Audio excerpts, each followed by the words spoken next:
being here. Um, Thank you for hosting this committee on advancing nuclear technology.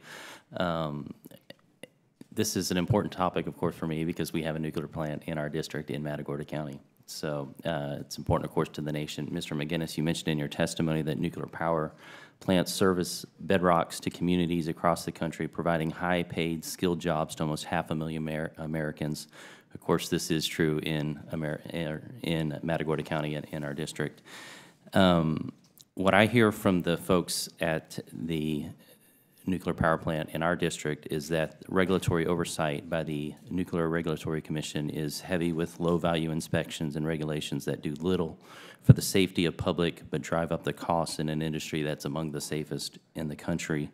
In 2016, the Nuclear Energy Institute testified that since 2011, the NRC has on average nearly doubled the time it takes to review license renewal and power uprate applications.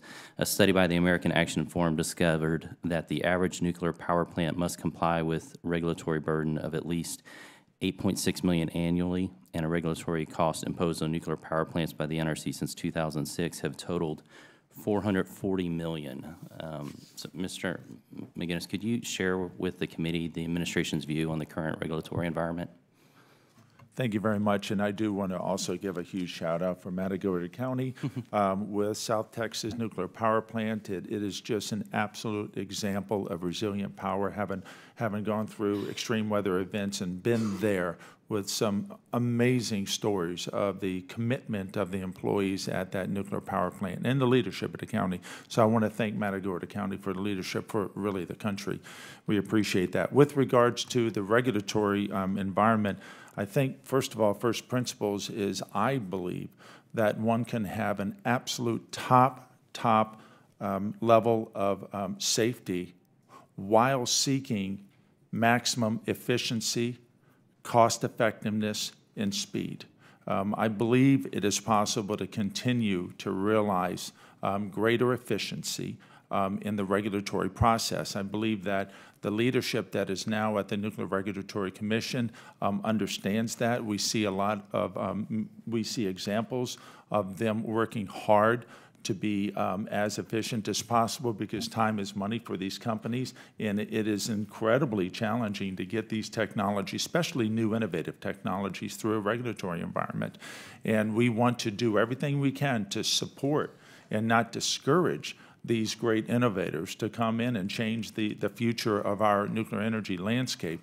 A couple of examples, we're working with the Nuclear Regulatory Commission to bring to bear our modeling and simulation capabilities.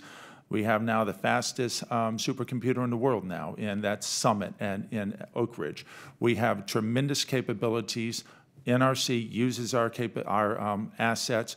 We're proud that we developed a draft set of guidelines for advanced reactors, submitted them, and they were largely accepted. We continue to partner with them, but I think everybody would agree, they included, that we want to continue to try and reduce the time and cost for these applications.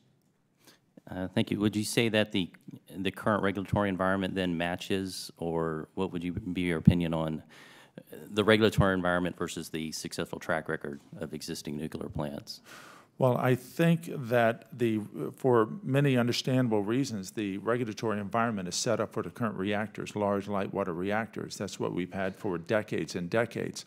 So what we're attempting to do is support in any way we can, recognizing the important independence of the NRC, to be ready with the expertise and the regulatory processes for these new disruptive technologies, some of which have completely different, very different attributes, some mentioned here today. Passive safe systems that are designed to literally shut down on their own without any human intervention, any pumps or electric-driven pumps or motors in the event of a loss of offsite power or coolant. That is revolutionary. Not only is it huge for public confidence to be able to look a citizen in the eye and say, the next generation, while the reactors are safe here today, the next ones are game changers. These are reactors that will shut down on their own, and then you have market opportunity and distributed opportunity. We see the NRC, they just exempted the electric pumps and motor requirement for NuScale, the first reactor going through this process. And the second thing they're looking at now is whether now do you need a 10-mile emergency planning zone?